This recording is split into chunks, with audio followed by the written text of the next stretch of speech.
저는 62년생 중견 유통기업에서 대표를 한 10년 했었네요.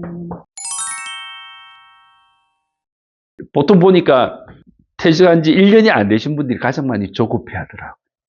그래서 한 20, 30년 일하고 퇴직한 지 얼마 안 된다 그러면은 저는 조금 쉴 때 쉬어라. 여행도 좀 다니고 다 내려놓고 새로운 가능성을 찾아라. 물론 계획을 하고 그만두신 분은 그 계획대로 가는 게 중요하죠. 예를 들어 난 회사 그만두고 다음에 뭐 할 거다, 어떻게 할 거다, 그 계획이 있는 분들은 반드시 그 계획대로 가시는 게 난 중요하다고 보고, 근데 사실 퇴직을 계획 갖고 하시는 분이 그렇게 많지는 않잖아요. 퇴직을 의도치 않게 퇴직을 하신 분들이라면은 최소한 한 1, 2년은 자기를 좀 비우는, 또 새로운 삶에 대한 계획을 세우려면은 기존에 갖고 있는 관성들, 습관들 이런 것들을 덜어내지 않으면은 사실은 그 범위 내에서 또 새로운 계획을 할 수밖에 없거든요. 그래서 한 1, 2년은 좀 새로운 경험들을 해보고 과거의 나를 좀 정리하는 시간을 갖는 게 꼭 필요하다고 봐요. 경제적으로 여러 가지 한계가 있는 분들은 거기에 충실해야죠. 왜냐하면은 당장 가족이나 내 주변에 경제적인 어려움이 있는데 내가 놀겠다. 그거는 사실은 그런 분들이라면은 현실을 빨리 받아들이는 게 낫죠. 빨리 받아들여서 하다못해 막노동이라도 긍정적으로 하면서 본인의 길들을 찾아가는 게 중요하죠. 그 다음에 특별히 이제 임원으로 그만두신 분들이 저 주변에도 보면은 현실과 자아 정체성이 좀 혼돈을 일으키는 분들이 되게 많더라고요. 내가 그래도 뭐였는데, 근데 따져보면 별거 없는데.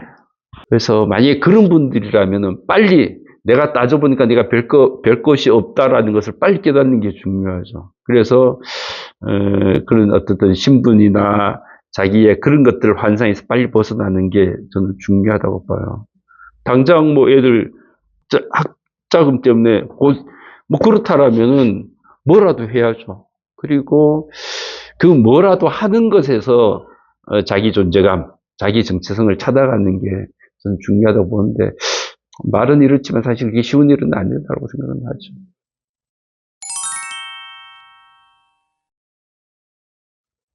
생각을 바꾸지 않으면은 결국은 내가 기업에 있을 때 생각으로 퇴직 이후의 삶을 살아가면은 모든 밸런스가 다 깨진다. 그래서 빨리 퇴직했다는 것을 받아들이고 퇴직 이후의 삶을 어떻게 살 것인지에 대해서 빨리 계획하고 준비해라. 근데 사실은 새로운 것은 저는 없다고 생각해요.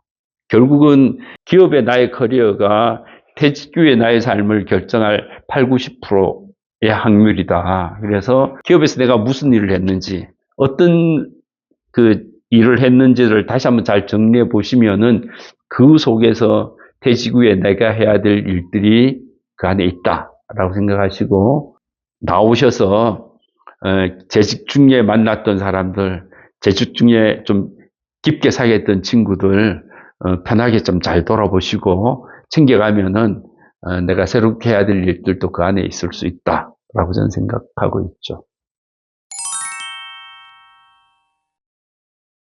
저는 개인적으로 퇴직을 한 사람들이 자기 루틴을 빨리 잡는 게 중요하다고 생각해요. 물론 이제 경제적 어려움이 있다라면은 그 경제적인 어려움을 어떻게 풀어갈 것인지에 대한 루틴도 필요할 거고, 만약에 경제적이 조금 자유롭다라면은 시간의 루틴을 어떻게 잡아갈 거냐도 되게 중요한 것 같아요. 왜냐하면 퇴직을 하고 나니까 경제적인 형편들도 다 바뀌고, 더 중요한 것은 인간관계도 많이 바뀌더라고요. 그 다음에 관심 영역도 많이 바뀌고. 그래서 그런 바뀐 환경에 대한 루틴들을 어떻게 잡아가느냐가 되게 중요한 것 같고, 저 같은 경우에는 시간은 저는 비교적 빨리 루틴을 잡았어요. 내가 일을 하거나 하지 않거나. 그래서 아침에 일어나는 시간, 그다음에 아침 먹는 시간, 그다음에 낮 시간, 그다음에 저녁 시간 이런 것들이 대부분이 정해진 시간에 일어나고, 정해진 시간에 책 보고, 정해진 시간에 밥 먹고, 정해진 시간에 운동하고, 그렇게 하긴 하는데, 뭐 사실은 그 루틴한 삶에서 결과물이 뭐냐를 또 얘기하게 되면 또 다른 얘기이긴 하지만, 어쨌든 외형적인 루틴을 빨리 잡는 게 훨씬 더 중요할 것 같아요. 일단은 저는 기본적으로는 시골에 내려갈 계획은 있어요. 하고 싶은 일들에 대한 좌절들이 있었고, 그 일들을 새로 시작하기에는 이미 연령대가 지나버리는 그런 시점이어서 저는 이제 완전히 새로운 길들을 찾아야죠. 기본적으로 저는 좀 하고 싶은 거는 중소기업을 경영하시는 젊은 경영자들을 좀 돕고 싶은 일들을 해보고 싶어요.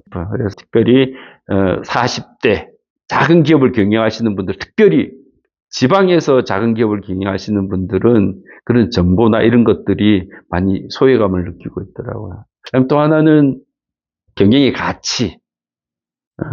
예를 들어서 어떤 그 서비스나 제품을 우리가 만들 때 그 서비스나 그 제품이 인간의 삶에 어떤 도움을 주고 있을지, 어떤 가치를 전달할 수 있을지에 대해서 좀 같이 얘기할 수 있는 그런 기회들을 좀 만들어 보고 싶어요.